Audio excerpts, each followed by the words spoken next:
It is the Jesse Kelly Show, final hour of the Jesse Kelly Show on a wonderful, fantastic Friday. We have gone through so much. Remember, if you missed any part of the show, you can download the whole thing on iHeart, Spotify, iTunes.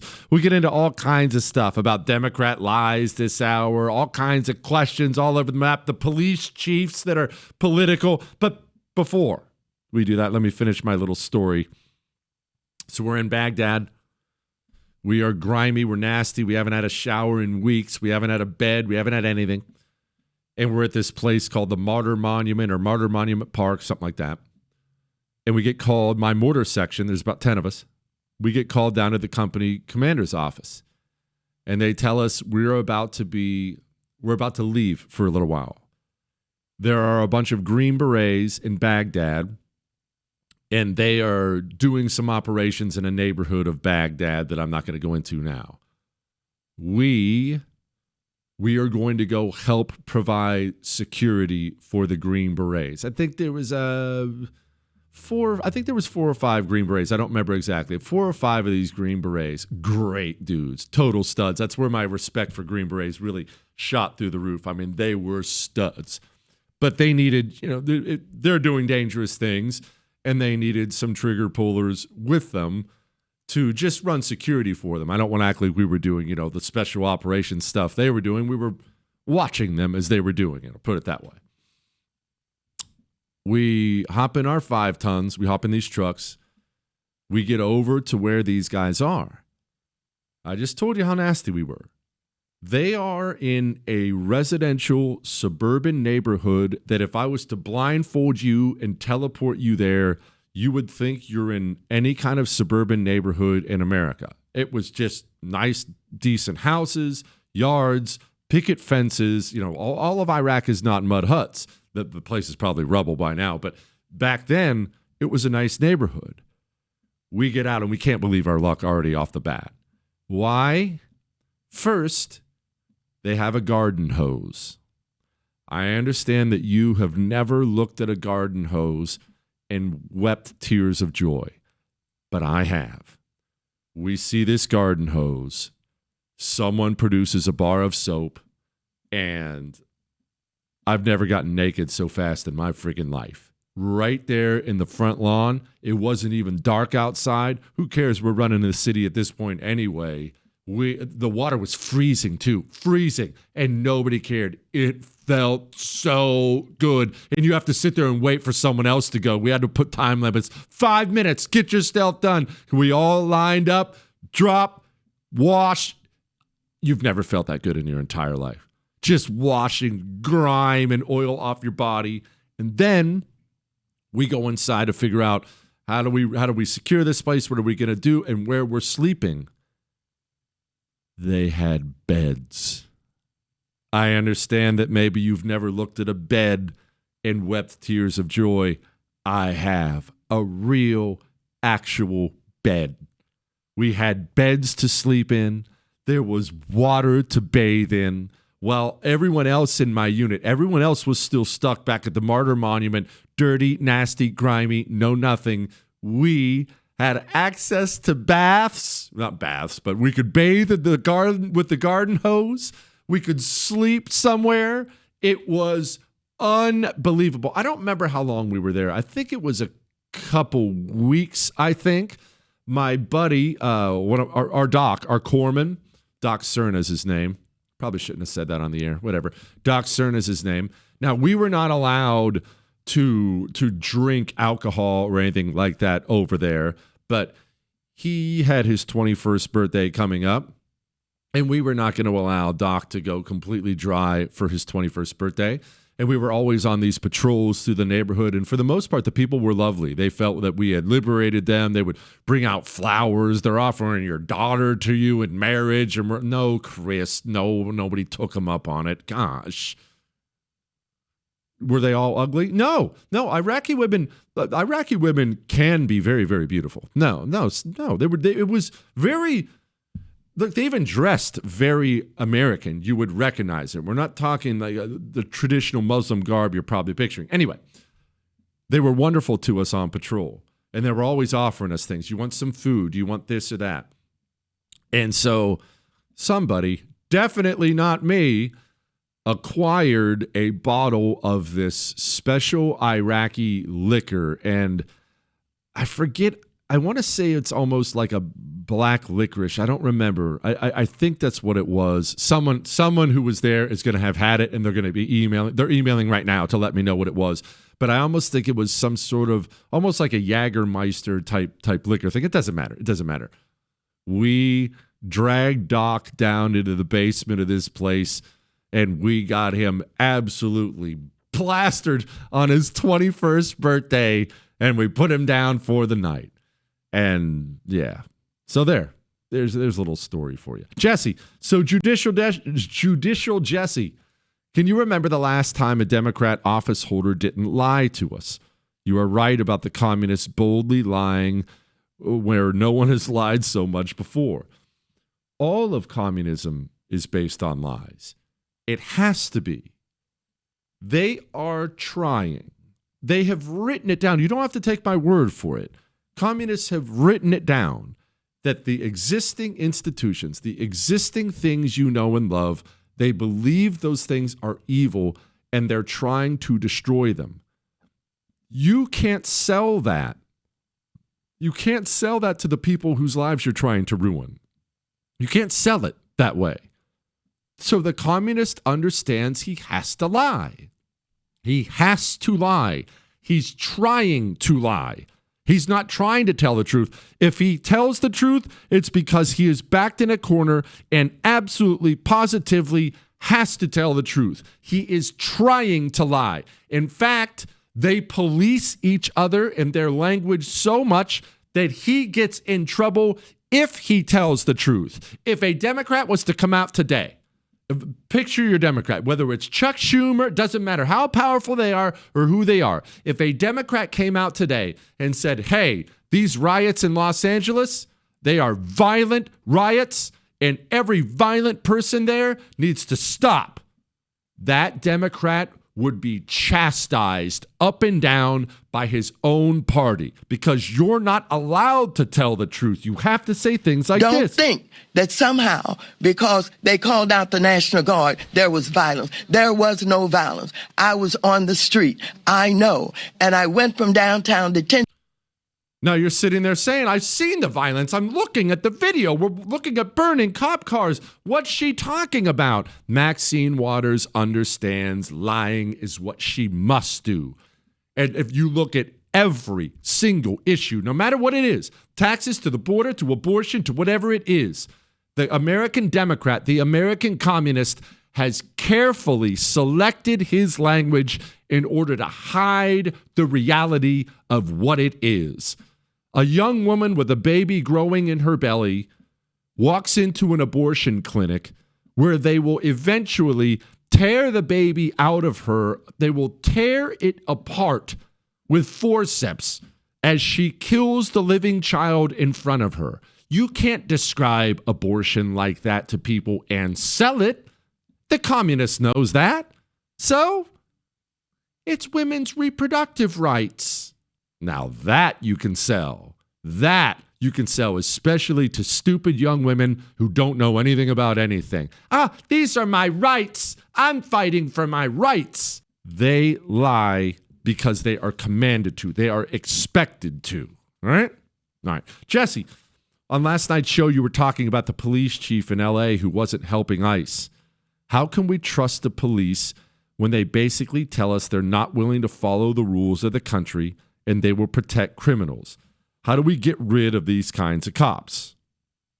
Well, it wasn't just LAPD in blue city after blue city. Remember, this was Seattle's police chief. I will do everything in my power, I want to be clear, to protect anyone. This stupid soap opera music they put in the background really puts the exclamation point on it. I will do everything in my power, I want to be clear, to protect anyone in Seattle from anyone who comes to this city with the intention to hurt them or inhibit their First Amendment rights. At some point, I will probably go to jail and be in prison because we have an administration that has threatened to jail politicians and indeed has done so. How do we trust these guys? What do we do about this? Any force, any armed force, whether it be a cop or a military or whatever, they are going to do the bidding of the people giving orders. We don't like to think like that, but I'll expand on it in just a moment. Hang on.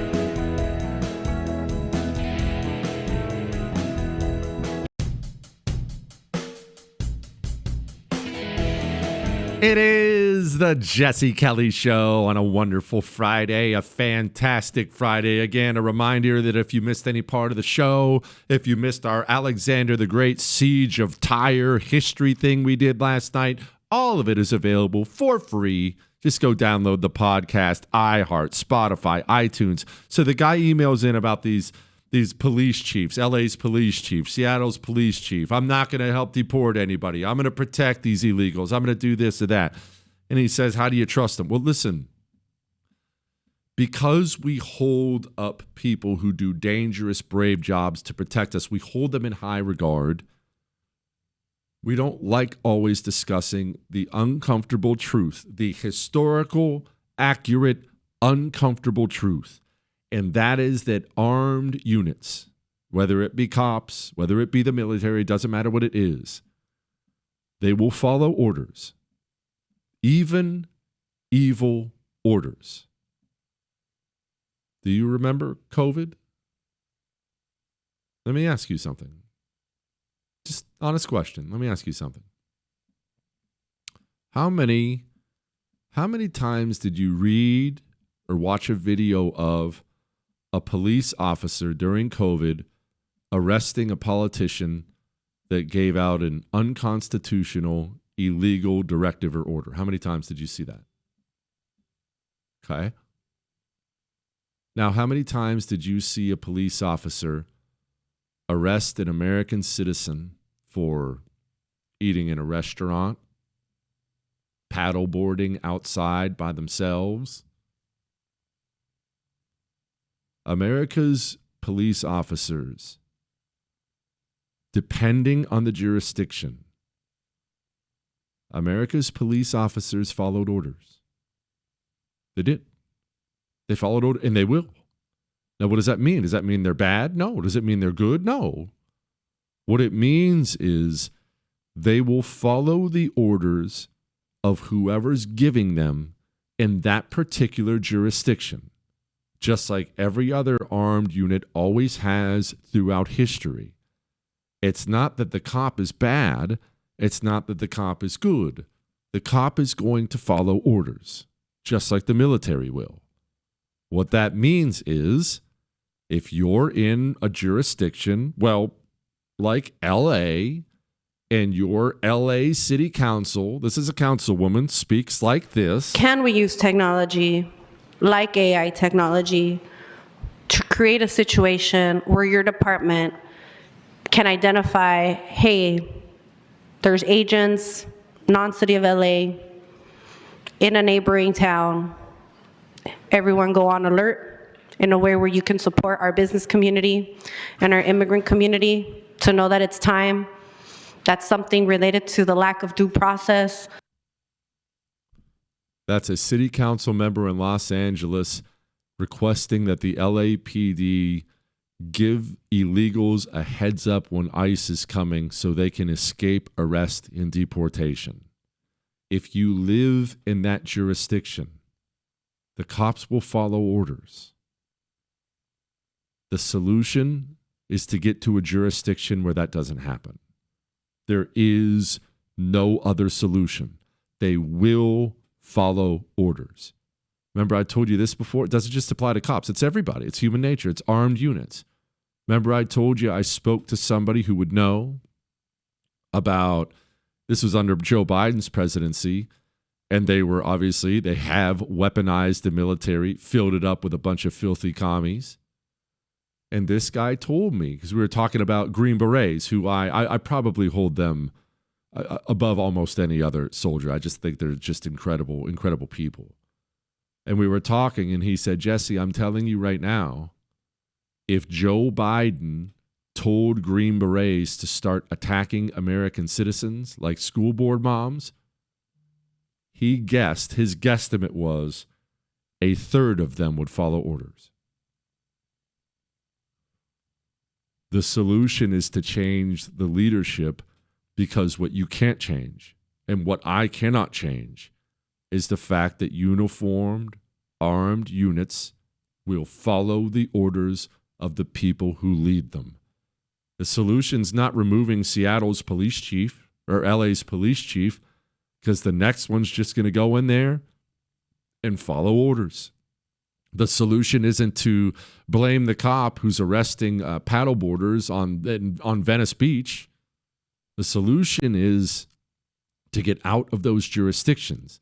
This is why I have encouraged you endlessly to move if you can, because if you are in a blue state and a blue county and a blue city, that means every single layer of your government has declared you to be the enemy, and they will hurt you whenever they get a chance to hurt you. That's what communists do with power. That's what they believe in doing with power. There will never be a moment where they will think about what is right or what is wrong or the law, or that the communist finds those concepts to be ridiculous and childish. If you are in an all-blue area with no layers of decent government above you, you just waiting for the other shoe to drop. You're just waiting because they're just waiting for a chance to get you. That's how the communist believes in using power. And you've seen it everywhere, up and down the line. How many layers of New York City's government came to the defense of Daniel Penny when he stopped the bad man in the subway? Maybe I missed the memo. I can't think of a single one. And if it wasn't for a good jury, and even then it was real close, that young Marine would have went to prison for 20 years. Think about that.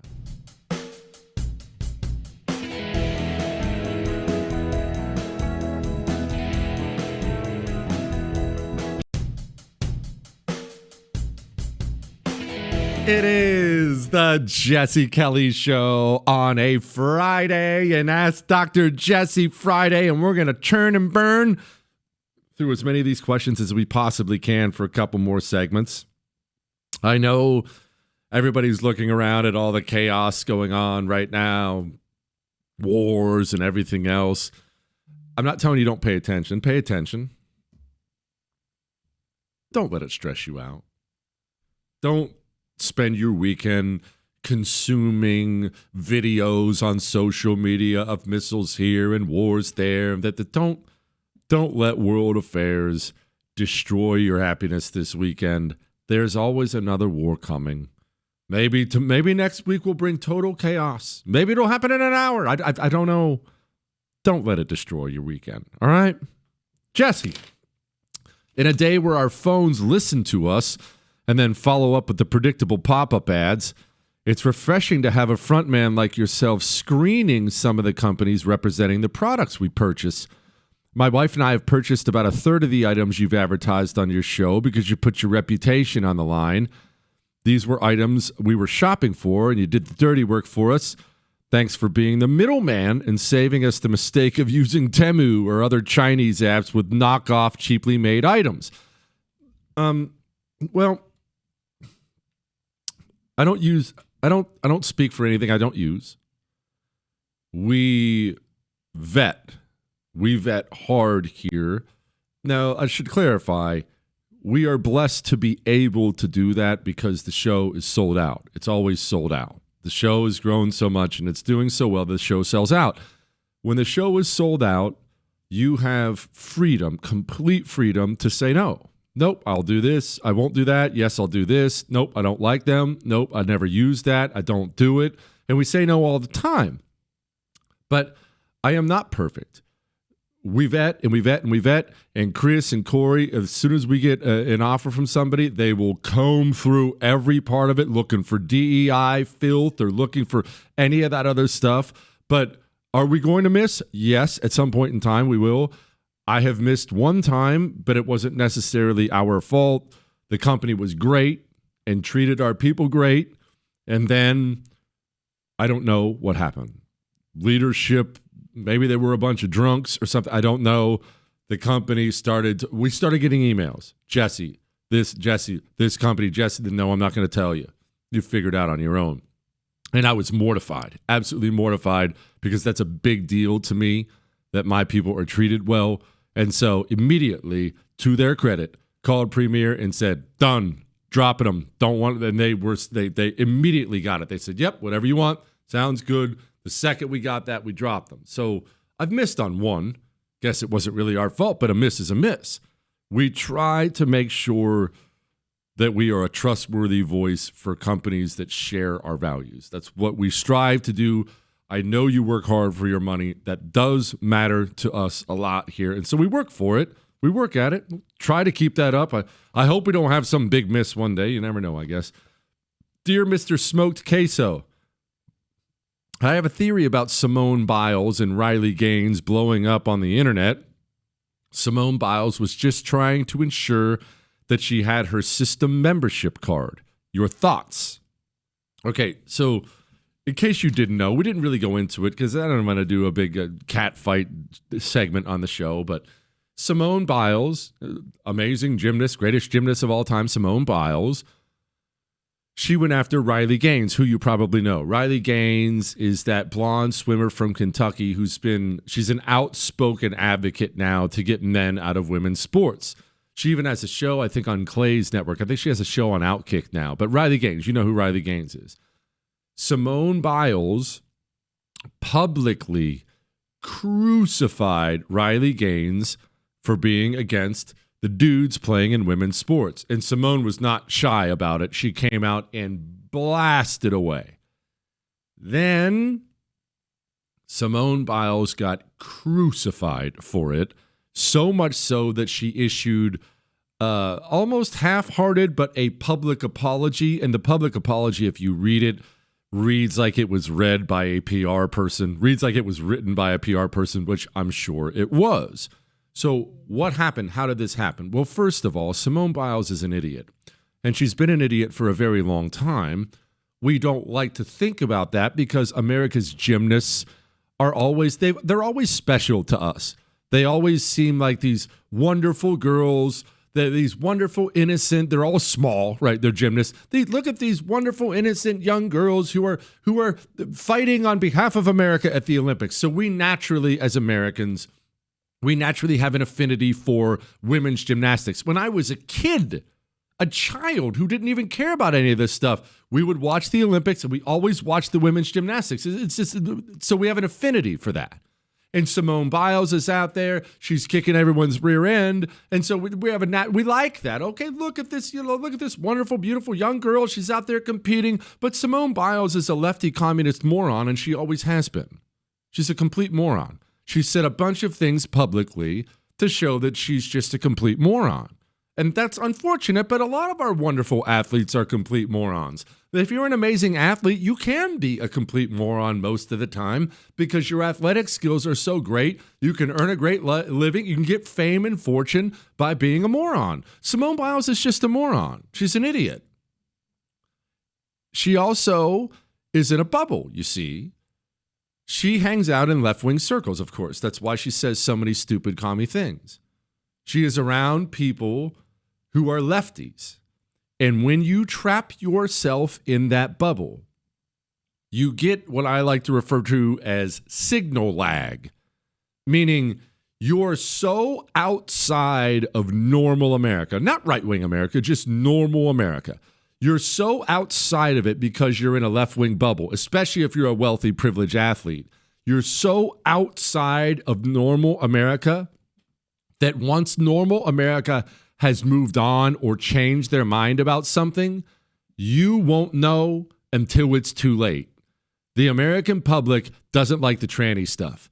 And the American public, 80-20, hates the trannies in women's sports. If you are a politician and you take the side of men and women's sports, you are a moron because every poll shows it. The country hates it. They see these dudes beating up these young ladies in sports and they despise it, and I'm glad they do. But if you're Simone Biles, if you live in that world that lefty world. You don't know until it's too late. Simone is used to spouting off whatever putrid, savage commie propaganda she consumes. And for the longest time, look, even 2 or 3 years ago, you'd be applauded, celebrated for that. Wow, let's give her a front page article in a new endorsement deal. America turned on all that. America has turned, and the blowback was so much that a PR person, I would guess, put out a public statement on behalf of Simone Biles. Now, why would that happen? Did Simone Biles stop being a lefty commie loser? Of course not. Her sponsors were probably getting phone calls. Now, corporate America, because of you, and you should be applauded for this, because you've been putting your money where your morals are, corporate America is now finally afraid of you. They used to only be afraid of the psychos and the lefties. That's why they placated them at every turn. Now they're afraid of you. It's wonderful to see. Have you noticed a lack of rainbow propaganda during this Pride Month? I know it's still out there. I get that, but it's not everywhere in your freaking face anymore, isn't it? Can't see it. Why? Corporate America learned, and they got afraid. People in bubbles like Simone Biles, they didn't. All right, one more segment. Do the commies want one of their own to get killed? Hang on.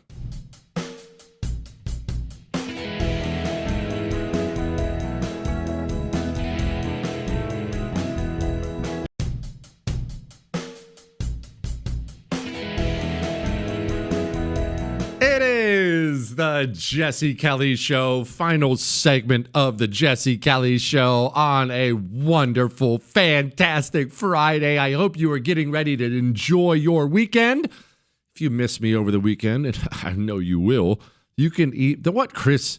You can email the show, jesse@jessekellyshow.com. Hey, Jesse, are you concerned that the commie elite might kill one of their own and try to create a Kent State type incident?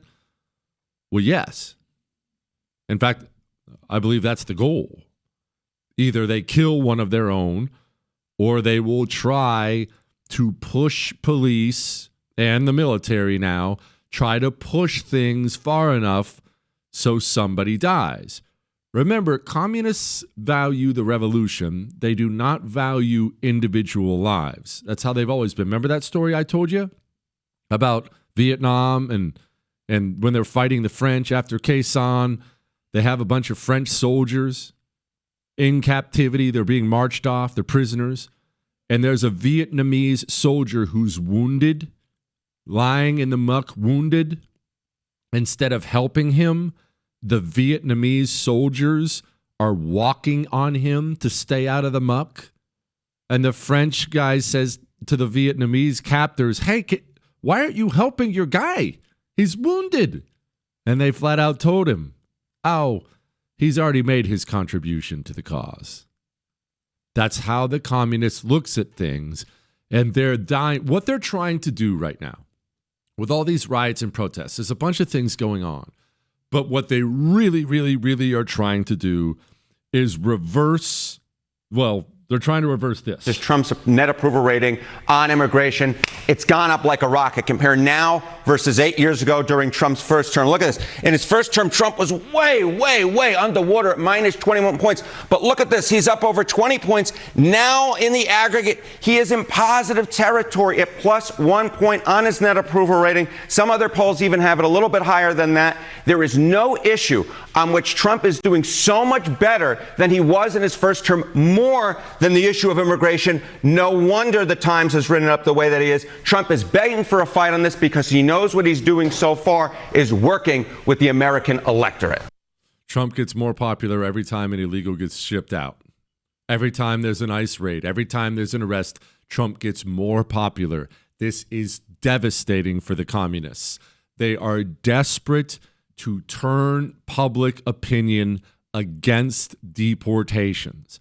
That's why they've activated so many of these groups out there, and that's why I believe they will do whatever they can do to ensure one of their street animals dies. I mean, look, these guys don't, Remember, the elite communist scum and street communist scum are separate. And to the elite communist scum, the street animals are really just that. They're just a herd of animals who can be sacrificed at will.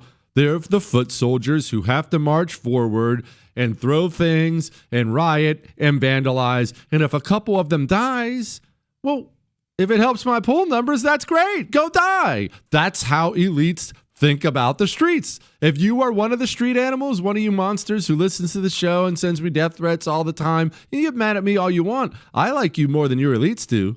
You follow orders of people who want you dead. I don't want you dead at all. I want you to wake up and stop being an idiot. Your elites, they'd kill you in a heartbeat. They don't care at all about you. Yet you follow their orders and you hate me. That's what makes me laugh. Jesse, I'm writing because I'm very concerned about what the communists have planned for Saturday, June 14th. I like Trump, but I think he's walking into a buzzsaw and bringing the rest of us with him. I know he wants to celebrate the 250th anniversary of the Army and Flag Day, but this is a really bad idea. I'm sure no one can convince him otherwise. If you have any influence, and I know you do, please implore him to make a proclamation. All right. I understand what you're saying. In case you don't know what she's talking about, there's a big military parade tomorrow. Big one. They're bringing in tanks and everything. The left is getting ready. They are getting ready to protest it loudly. The elite communist scum, elected Democrats, media, they're already trying to whip up outrage about this. This is the kind of stuff that North Korea does. They're using the most deranged. This is like Hitler. They're using the most deranged rhetoric in the world, which tells you those are marching orders. They're handing out marching orders to the street communist scum to go cause problems at this parade. I understand your fears. I understand your concern that maybe we will get that incident we just talked about. What if they take it too far? What if somebody dies, right? I get that. But what we have to understand is the communist does what he does all in an effort to control you and silence you and to stop you from doing or saying the things you want to do. Everything is a manipulation tactic. They want you to be too afraid of this that you don't do it. You cannot give them that ground. If you allow them, with all their outrage and their paid protests and their street animals, if you allow them to cancel your army parade, they will use that. That's like blood in the water for sharks. That'll motivate them to go destroy whatever they can, every chance they get, in an effort to stop you from stopping them. You can't. It would be the worst thing in the world to cancel it because you're afraid of violence breaking out. I understand what you're saying. I understand why you're saying it. You cannot give them that win. And now, here's a headline. Go, you know the thing. Emails we didn't get to. Jesse, I tuned into today's show a little late, so I'm hoping I'm not repeating an earlier listener's question. California's Governor Gavin Newsom is daring Trump and Tom Homan to arrest him. Do you think Newsom will be arrested? No, I do not. J.B. Pritzker is doing he's doing the exact same thing. Every Democrat who wants to be the 2028 Democrat nominee, they're all trying to get arrested because they believe it'll make them the 2020 Democrat nominee. That's why they're doing it. So no, I don't believe they'll end up being arrested. I do believe it's time for the weekend. Go enjoy yourself. That's all.